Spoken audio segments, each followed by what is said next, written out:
Hey guys, welcome back to the CulePodcast. Welcome back to another episode, the final episode for the year of 2024. And guys, I will first say thank you guys all for all the support that you guys have given the channel throughout this entire year. The channel has grown tremendously thanks to you guys watching, thanks to you guys supporting the channel. And I'm so appreciative of every single one of you guys who tune in to watch all of my videos. And I thank you for that. And on today's episode, guys, the final episode of the year, we're going to be talking about Barcelona's year as a whole.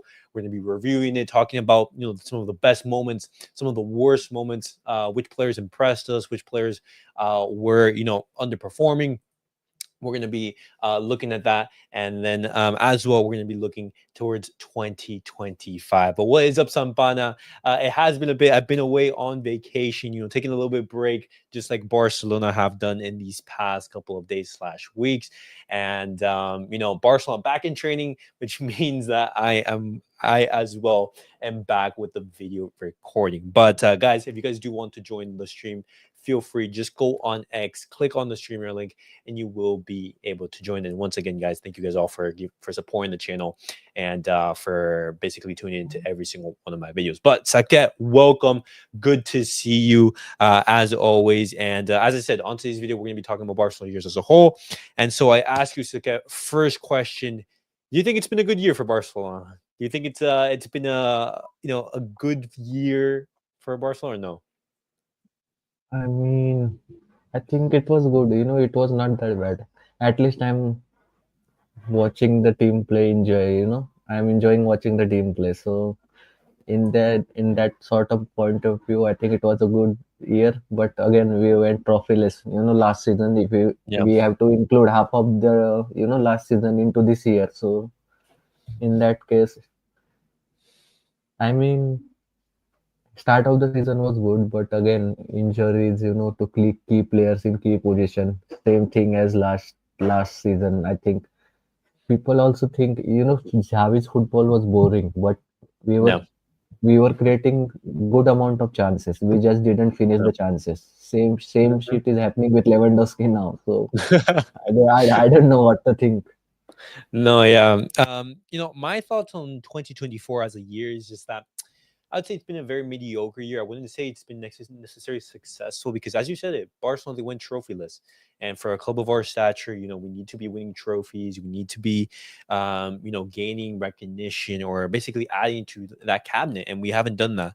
But I would say though that this second half of the year it's been much better. The sensations under Hansi Flick they have improved, but then again, we have to look at the table. Barcelona they gone through a dip in form in these past couple of weeks. The November's been awful. December has been sort of the same, but I don't necessarily lose faith in the team or the squad because I still think that this team can give us a very very exciting 2025.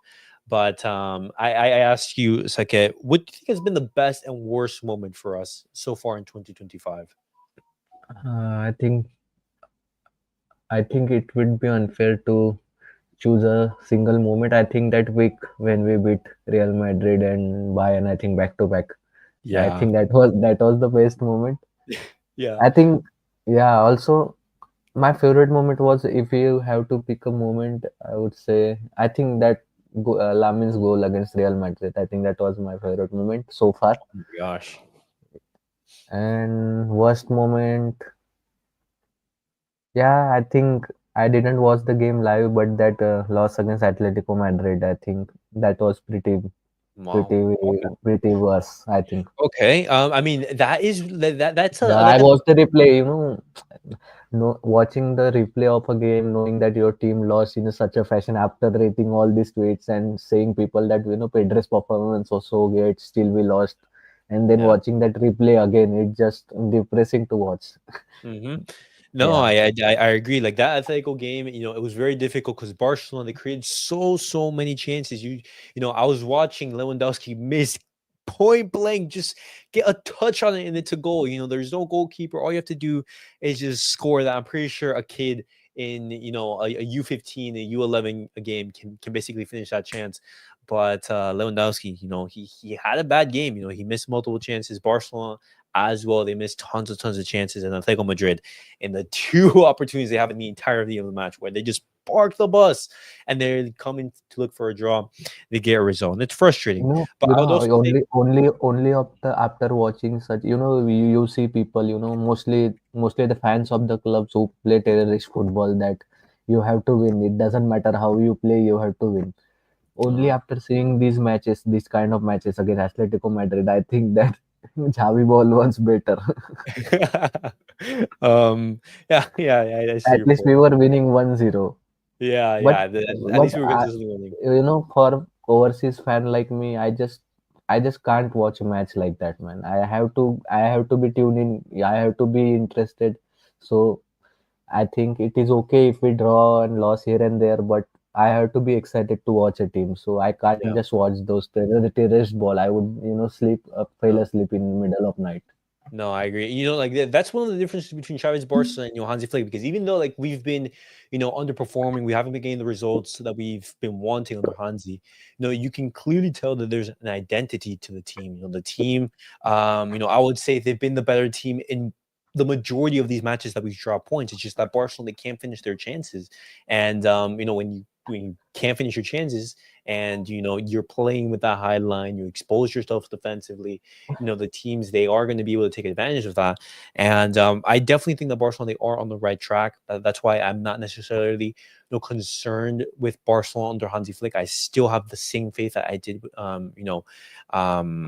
couple weeks ago. Just obviously, maybe you have some more tempered expectations. But talking about the best and worst moments, I would definitely say the best moment was, I would say, the month of October, because we were absolutely amazing. you know, as Van Lee said, the game against Bayern, the 4-1, where we exercise, the demon. We basically have a dominating performance, and then right after we go and we beat Real Madrid 4-0 in their own home. I would say that that's been the best moment of Barcelona throughout the year. But I would say the worst moment was that Super Copa final defeat against Real Madrid at the start of the year, and potentially you could always also say the game against PSG in the Champions League, in which we did lose, because we were so close to basically being PSG. Just that Ronald Araujo card, it ruined everything. And Barcelona, they had a good route to the UCL final. But so it's like, well, what do you think of those two bad moments of the year? What do you think is worse? Uh, yeah, I completely forgot about that card, red card by Araujo. Yeah, it was like that Yeah, bad. yeah, I think only thing that red card makes good out of it, that came out of it, is that we sacked Javi. Even it is, I didn't like that we sacked Javi in that way, because I really liked him as a player. Even though I didn't get to watch him, I watch highlights and old matches. So yeah, that was bad, I think. But I think I think if Araujo didn't get that red card, we could have gone further in the competition, and Yeah. Xavi would have ended up staying. So, and I would have fallen asleep watching those matches again and again under Xavi. So I Mm. think that that I don't think that is the worst moment. I think it was the worst moment at that moment, but now if you look back at it, I think I think it wasn't that so bad. I think it was. I think, yeah. I don't think it was that bad. Okay. Okay. It Um, was, you know, I think it hurts us more because Dembele scored on us when that yeah. he was grinning all the time, and it hurts us so bad because we would have won that match easily, just like we would have won the match against Atletico. It Matches like these hurts us more because we know that we can win this easily. That's Mhm. the point.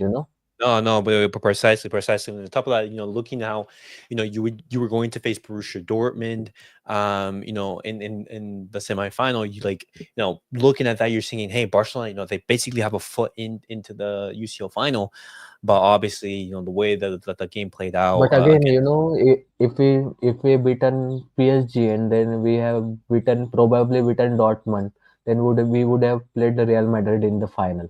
Yeah. See, but So the thing is, if you lose against Champions League finals against Real Madrid, then yeah. but if we win, then we it's so much hypotheticals, you know.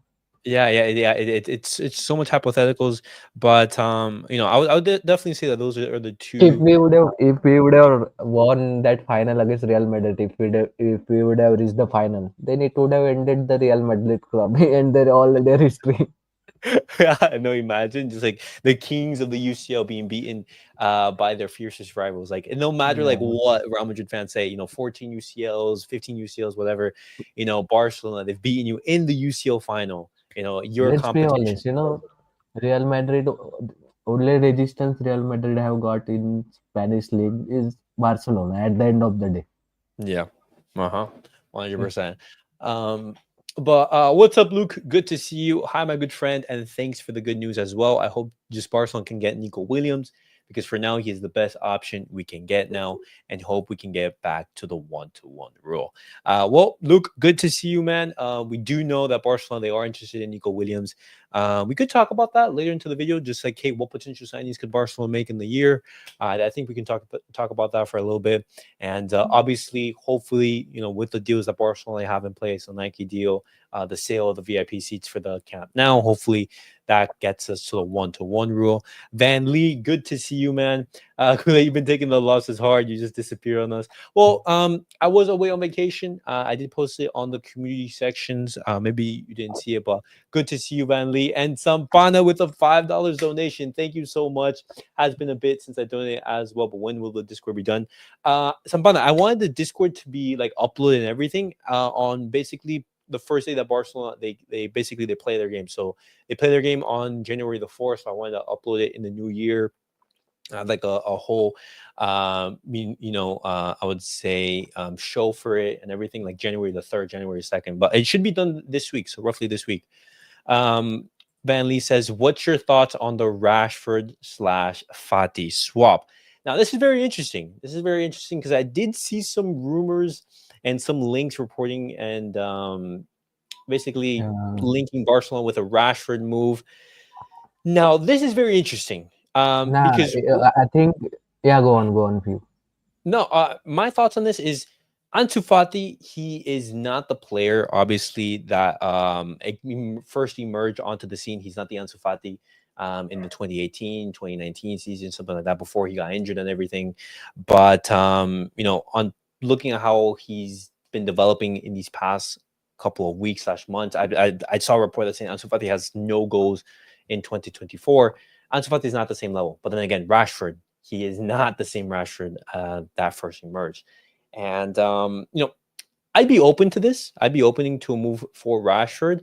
But then again, it's not a move that I'm saying I'm jumping for joy because Rashford, high salary, very, very inconsistent. You Yeah, could potentially be looking for a swap, just having a breath of fresh air. But I then, am. Yeah, I am also open to the move of Rashford. Open for this swap. But the only problem is, I think Ansu Fati is on 150K and Rashford is on like 350K and more. yeah, bro, it's insane, like his So salary. yeah, it is very difficult for us to adjust him. Maybe as a loan for 6 months because we don't have anyone on the left wing. Mm-hmm. No. So maybe we can take him as a loan. We can pay him at most that 100K, and rest of the money can be paid by Manchester United. And how they work, it could be possible. Uh-huh. Because what you're betting on is if you make this swap is that, Rashford with maybe like a move to a Barcelona, maybe he's able to explode that star power and basically able to basically recover that low that he first showed. Oh, I think the way we play, that we overload the right side with Yamal and Kunde, and Rafinha gets all the Huh? space to run behind on the left side. I think that's also the quality of Marcus Rashford. He Yeah, can run behind and he can shoot by cutting inside. So absolutely, it's perfect absolutely. if you think about it. Uh-huh, absolutely, absolutely. And that's why I'm thinking like maybe you'd be willing to open this, but then that salary is just it's so difficult. And on Yeah. top of that, you're losing Ansu Also, Fati. look at Rafinha. He's playing every game 90 minutes. He is Mhm. being, you know, he's like, we are using him as a soap. I know he's in his prime, but still, all Hmm. these minutes for Rafinha is also harmful. Uh-huh. Rashford would increase our aggregate size and be a touchline winger we need. I agree. I agree.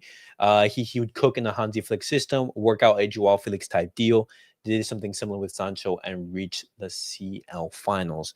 I'd be open to a swap between both of the players, but then again, it would only be if it's like unmanageable wage or something like that. Because I wouldn't want Rashford coming in with the level that he's showing currently at Man United with a 300 or a 350,000 contract a week. I think that's something that Barcelona they wouldn't do. Also, I don't think why would Manchester United loan him or swap him with Ansu Fati, because they would have to play 150K salary of Ansu, and they would have also have to pay half of the salary of Marcus. So it's just the Mm, same thing for them. no. Uh-huh. But that's very interesting because we're looking ahead towards the January transfer window, and we talked about this very briefly before the start of the Also, episode. as our topic is best and worst players, I think Ansu Fati is also one of the worst players for this season. I know Phew. he has been injured, but still, Oof. Okay, whenever he got I mean, chances, he didn't impress us. let's start that conversation. So, Yeah. continuing on with like the 2024 year in review, best and worst players. Um, Ansu Fati, is he the worst player of the year? I would say basically the race for worst player is in between maybe a Romeo, a Ansu Fati, and a Eric well, who else? Garcia. A Ter Stegen, maybe a Yeah, ah I Frankie De think Jong. we could say Ter Stegen, but I think he has had an ACL, so half of the season for this year, if we are talking about this year, so he has been gone. So same thing with Ansu Fati. We know he has been shared, but again, he has been injured most of the time, right? No. Oh man. Um See, because when you look at 2024 as a whole, because Ansu Fati wasn't here at the start of the year, he was here like towards the end, like after preseason. But then again, he hasn't even played because he's been injured Yeah, and everything, and it's crazy to say that, hey, if like when you look back a couple years, the best player, the most best talent that was emerging was Ansu Fati has now become, that's arguably the the problem. worst player. How do you criticize this player? Ansu has been injured, Fermin has been injured, Yeah. Gavi has been injured. De Jong even had an ankle injury. I think Eric Garcia was also injured. So Yeah. most of our worst players, all these players that I named, was injured. Yeah. Yeah. Um, See, because when you look at the start of the year as well, like Frankie De Jong, he was decent, I would say, in the first opening months before that injury and everything. But he's been awful this season, completely awful. Yeah, completely awful. Maybe had like I one mean, or two. Eric Garcia is coming on before him. I mean, what the Yeah, fuck, man? yeah. That's insane. Having Eric Garcia, a center back, coming on before Frankie De Jong. That's very damning to say. But okay, so those are the options for the worst players. When we talk about Yeah, the yeah, best players. if we are speaking about objectively and giving grace for injuries to all the players that has been injured and not taking injuries into account, I think the worst player for this season has been Gerard Martin. Yeah, this season. And how about last season? Yeah, for last season, I think I will give it to Frankie De Jong. Frankie De Jong and now Ori Romeo. Yeah, I mean, do you really expect Oriol Romeo from Girona, who is at the end of his career, to perform at Barca as a starting CDM? Yeah, yeah, you're I absolutely right there. expect more from Frankie De Jong as a 72 million midfielder. Come on. Okay, okay. So right there, you're mentioning like the expectations maybe of each player, just how they go along, and I Yeah, definitely see your point. I can agree with that. I can agree with that. But moving on, talking about the best players, who do you think can basically, because I have two names pop off like the top of my head. But I want to know your thoughts. yeah. I think for 2024, I think you can choose from any of these. I think Inigo has been good. Casado, Lamine, Rafinha. Mm-hmm. I think all of these. all of these players. Also Pedri, I forgot Pedri. So I think this you can choose any of the players out of these five players. Uh-huh. I would My personal favorite again, it's Lamine Yamal. It's obvious. Yeah, Lamine Yamal, he's just a different breed, man. He's Yeah, Barcelona's star at the moment. He's the poster boy for Barcelona's future and everything. He's just the way that he's been playing throughout the year has been absolutely amazing. And you can arguably say that if you ignore basically the end of 2023, that sort of that end of the season, Lamine Yamal could have arguably been in yeah. the You Ballon should d'Or. go by you should divide best players in three categories: attacking option, midfield, and then defense. Yeah, yeah, because each position is very different, Yeah, in the way they play. And there are other players who have been at a fantastic level, but I would also say Rafinha, because Rafinha towards the end of last season he was completely underrated. Showing up in big Champions League matches, bailing Barcelona out in difficult matches as well, and the way that he started this season, genuinely being on a Ballon d'Or level contention. I would it's genuinely. just the only problem with Rafinha is that same problem with Mohamed Salah. I was seeing him give a assist in last game against when Liverpool was playing, and he was on the ball. It just doesn't look good. I know uh, it doesn't really matter when you're giving goals and assists, but still, who really likes to watch play? Who would really play to watch Salah and Rafinha play? I mean, it's just that's the only problem with them. Oh, I mean, I It's get that. I get that. They're not, for example, very good on the eye, but they're very effective. They're very yeah, effective exactly. in what they do. And I like speaking like very briefly on Liverpool and Mohamed Salah, bro. Though their season has been absolutely phenomenal. They just beat, I believe, who was it? West Ham, I think 5-0 or something. Yeah, Uh, who was it? Let me make sure I get that right. Yeah, it was West Ham yesterday. yeah, 5-0. Mohamed Salah on an amazing run of form, and he's having an amazing season. Arguably the best player in the world, you can say. yeah. Absolutely insane. But now looking towards 2025 under Hansi Flick, I generally have a feeling that it's going to be a good year for us. I think it's going to be a good year. I think we're gonna potentially win a Also, trophy or two. I have to give shout out to Pedri because he was my favorite player before Lamin came on the team. So I think it is the first season he has been fully fit for the most of the season, and he is Yeah. showing everyone that how good of a central midfielder. Mhm. Nowadays, most of the teams are playing CDMs and attacking midfielders, but a pure central midfielder. I mean, the one who can control the game, create plays. All these things. I Uh-huh. think he's showing everyone how valuable he is. Pedri at his best level when he is fit and not having any injuries, he's generally the best midfielder in the world. Yeah, that's what You we know, said. One good season from Pedri and he's washing everyone. yeah, exactly, precisely that. It just no one can basically replicate what he does on the ball. He just gives so much control, so much tranquility, so much to Yeah, the team. only player I can think of is Barella. I think other than that, I think no player is coming close to him. Oof, Barella, another fantastic player, man. Imagine Yeah, the midfield with Pedri and Barella. Oh my God, imagine trying to take the ball away from them. So yeah, it'd be super difficult. But so again, now looking towards 2025, what do you think the year is going to be like for Barcelona? Do you think it's going to be a successful year for Barcelona? Do you think that we're going to be able to make transfers? Do you think that we're gonna, you know, continue with Hansi Flick, or do you potentially say, hey, maybe this season ends badly, but next season we'll do well? What do you think? yeah. I'm pessimistic about the future because Wow. every season that I have watched Barcelona, until December we are flying, we are winning 4-0 against Atletico. Doesn't matter the coach, whether it was Xavi or now Hansi Flick.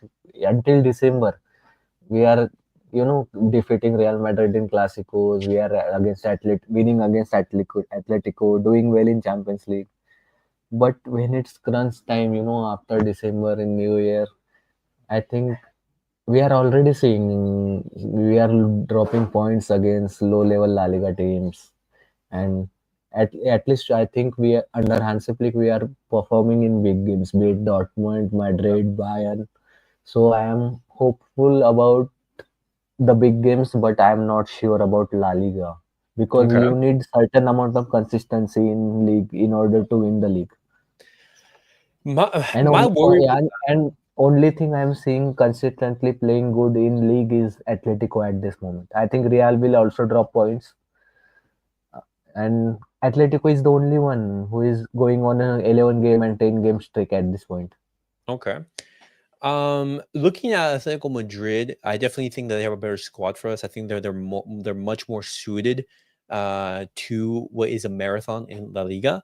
I think that Barcelona, however, they right now under Hansi Flick, looking at the squad, I think we're much more suited to the UCL rather than La Liga, because Barcelona, you can have these amazing performances, for example, these high ceilings where you beat Bayern Munich 4-1, you beat Real Madrid 4-0, you beat Borussia Dortmund Again, in their we defeated many teams in one of game in UCL, in this season. exactly.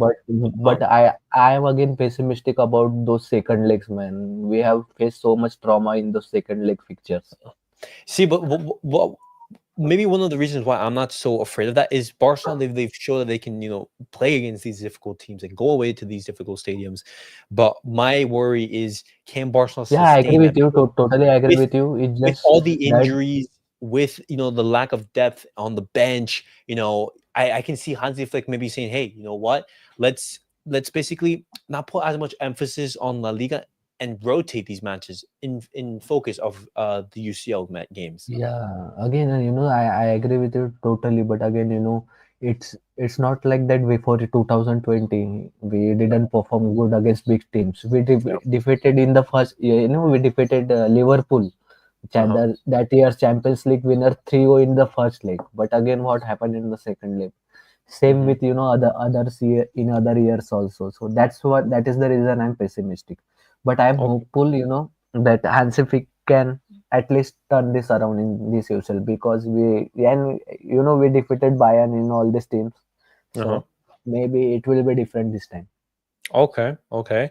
Sampana says we're doing well in the UCL, but in La Liga we need to lock in. We have two teams who can win when they play like absolute shit above us. Barca have been the best by the eye, but the other two have been getting results.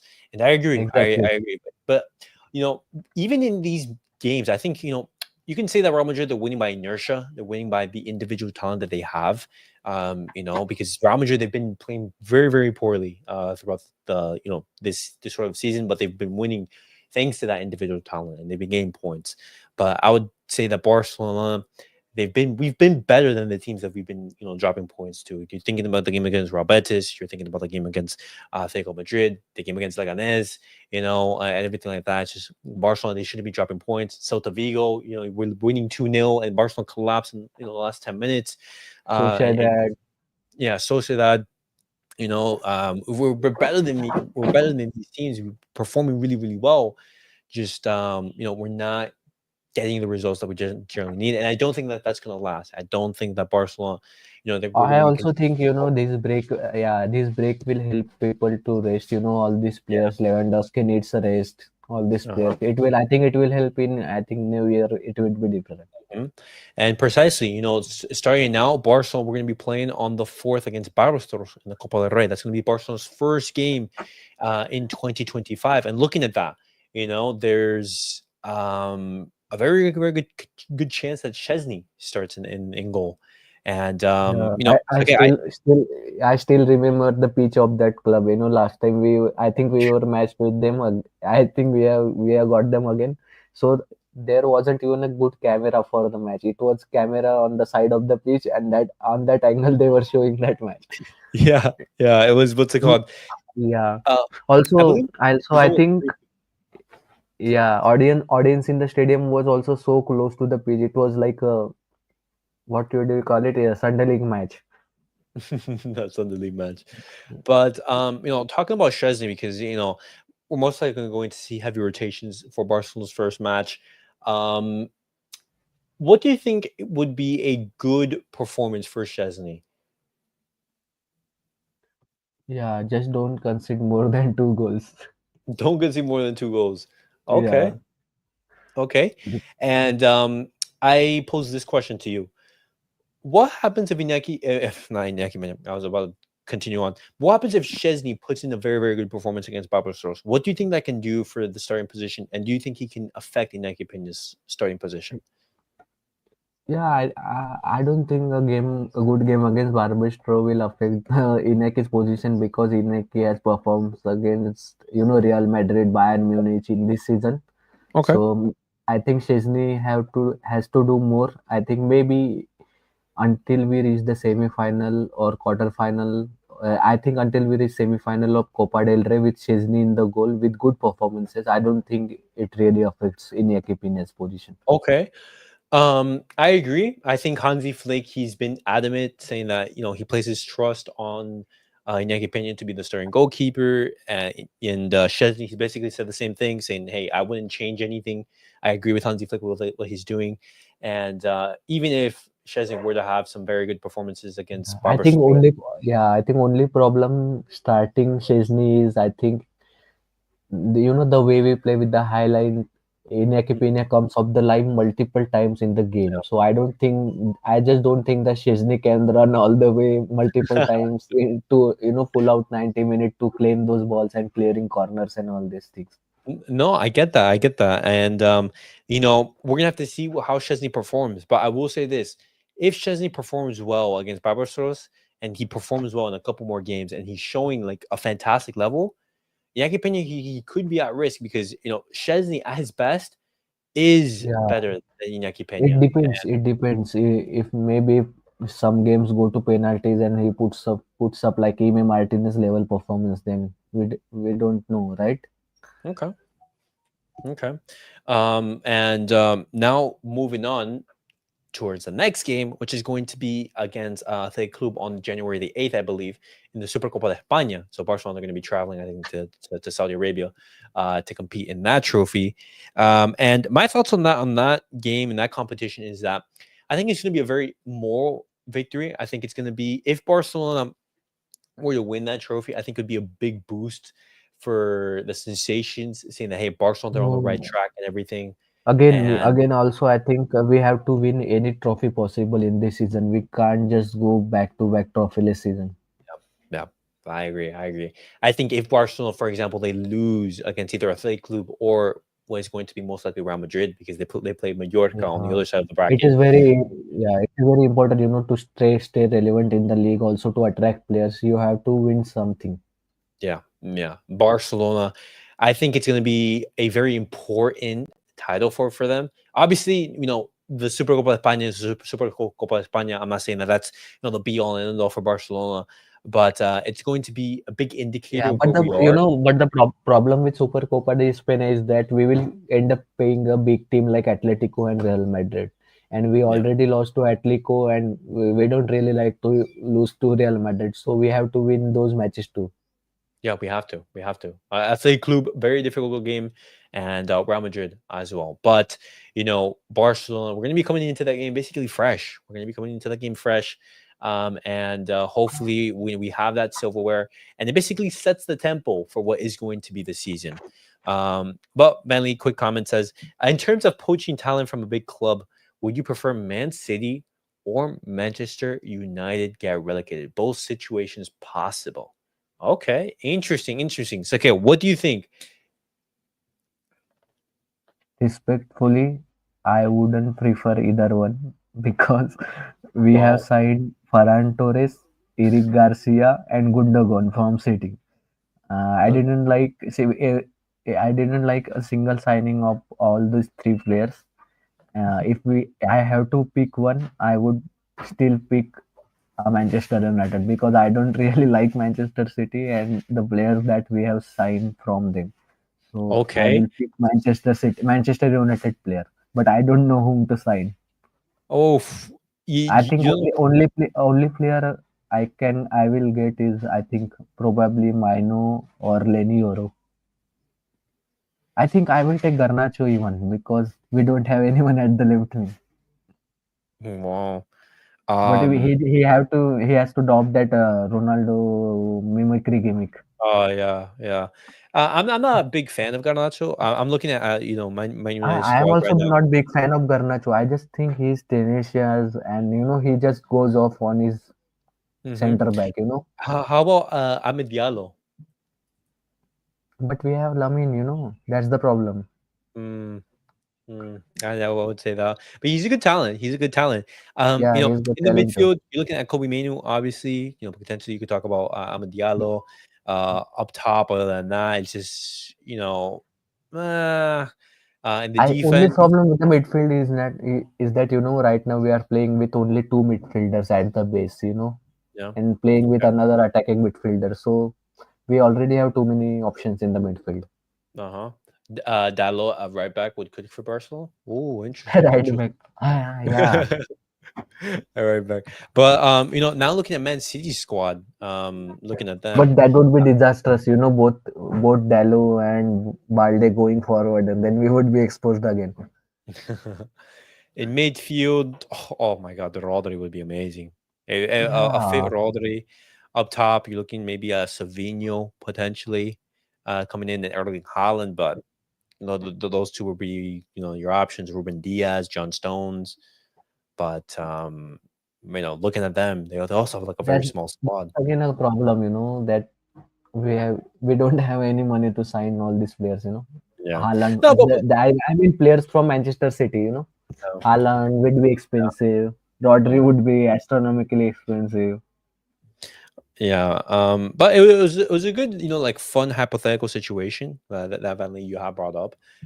Just like if either of these teams were relegated, which teams would you try to poach their talent?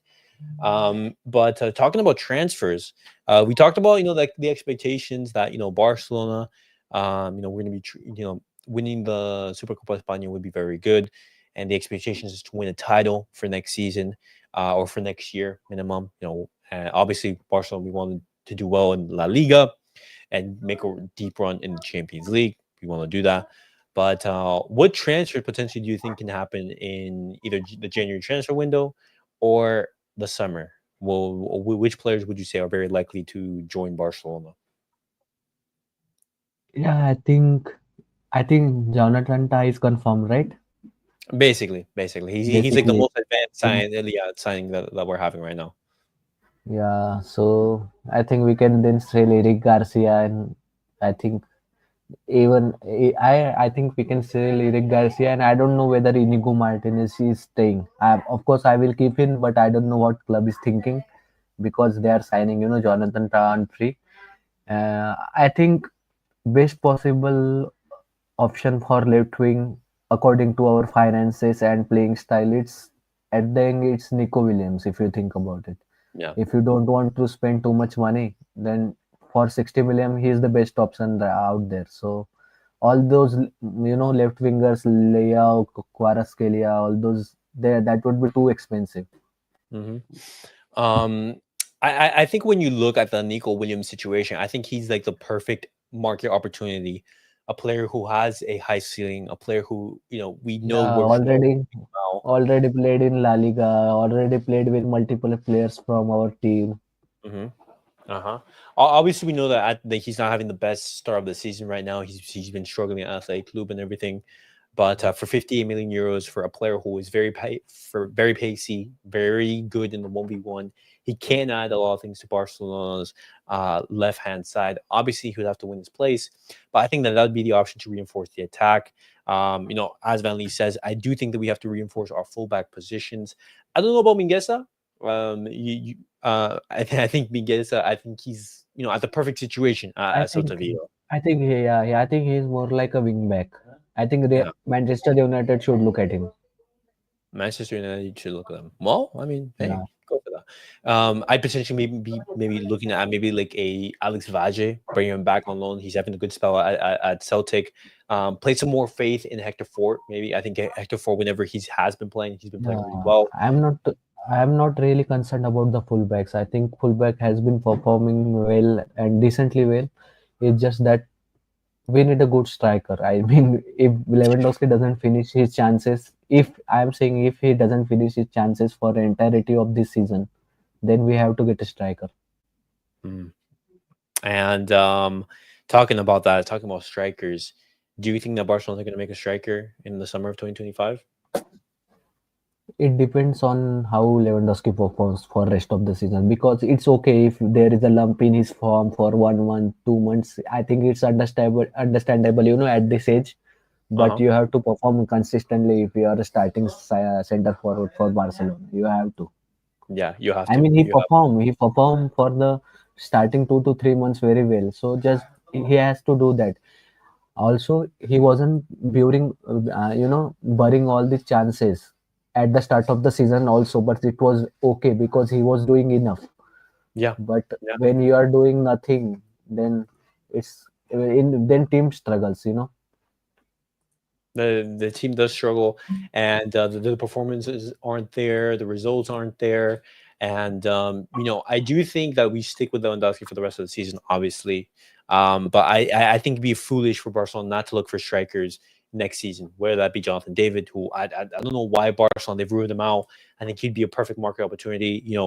Good striker in Ligue 1, doing well, showing Yeah, talent. also, yeah, many people were discussing the Jonathan David topic on Discord server that, yeah, HH has. So, Yeah. yeah, people were saying that only reason that Barcelona are not signing him is that he's Canadian. He's Canadian, bro. Because they also, in the past they rejected, I think Bartomeu rejected Davis also. So they are going by that. Oh, bro. I mean, like, I if just, that's the yeah, case, I think that's yeah, ridiculous. I think that, after seeing Sergio Dest, I just think Barcelona is more focusing on African players rather than players from CONCACAF region. Okay, okay. Well, I mean, regardless of what Barcelona want to do, we need to reinforce the squad. We do need to reinforce the squad. We need to go after an attacking player, maybe a player in the defense, and boost that. But I genuinely think it's going to be a good year for Barcelona. I think it's going to be a good year. I think the year for Hansi Flick is going to be good. Hopefully, I am right about that. Yeah, And I think, look, we already signed Jonathan Ta. We should sign Jonathan David on free, and we should get Nico Williams as a left winger. That's enough, right? You have to spend money for only Nico Williams. uh-huh. Precisely. And then when you look up some And potential then and sales, then and look at it. You can then sign Mingueza. You can get Ansu Fati. You can Ansu Fati to any La Liga club. You uh-huh, have to sell him if he doesn't perform for this uh-huh, season. We already said we should give him this season, and then that's the end of it, right? Doesn't yeah, matter if you are injured. Doesn't matter if you are perform or not, right? yeah, uh-huh. You also look at potential exits, a Frankie De Jong, a Christensen, and Eric Garcia, and Ansu I think Fati. Frankie De Jong will renew at the end. Oof, oof. I pray that his performances they improve if that's the case, because if not, it's going to be Yeah, bad. It's going to be bad. yeah. But okay, guys, I think that was Because enough for. if he doesn't renew and he runs down his contract and he then leaves, it will be, they will kill him in the Spanish press. Yeah, that's true. That's true. Frankie De Jong, he's always had a negative rap in the Spanish press. And But guys, do you think, only one question, do you think yeah, that yeah, it would be worst signing of FC Barcelona in recent history if no, Frankie no, de Jong runs down his contract and leaves for free? Because Griezmann gave us some money back, Dembele also gave us some money back, and Coutinho also gave us some money back. Frankie de Jong will leave on free. see, I genuinely say that the worst signing in Barcelona history was that of either Coutinho or Dembele. I'm more inclined to Dembele because he cost us so much. He Yeah, never played. He never played, and in one of the biggest iconic moments is that miss against Liverpool. You can say, hey, Frankie De Jong, yeah, that 90 million we haven't gotten back. It's a waste. yeah. But hey, Also, at least he was fit. At least he was fit. You know. problem with the Dembele and Coutinho is that Dembele also gone to another team, and basically with PSG he defeated us against, also Coutinho against in that 8-2 he also scored 2 goals, so it's very hard. No, yeah, it's very hard to decide who's been the worst signing, but I would generally say it's been like between those three.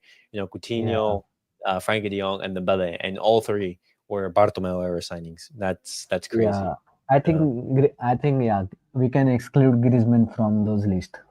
yeah. You can definitely do that. I think Griezmann.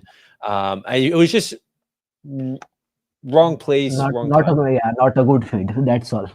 Yeah, it's not a good fit. He's a fantastic player, and he's a player who I still wish it worked out because he's absolutely fantastic, and just the environment didn't work. Messi was here. I genuinely think that, hey, maybe if towards the latter half of the Xavi era, maybe under Hansi Flick, maybe he could work on like right behind Robert Lewandowski. Maybe that could have worked, but obviously with a Messi Yeah, in tow, it was going to be very, very difficult. Hmm. yeah. I would be happy if he wins La Liga this season. Only if Uh-huh.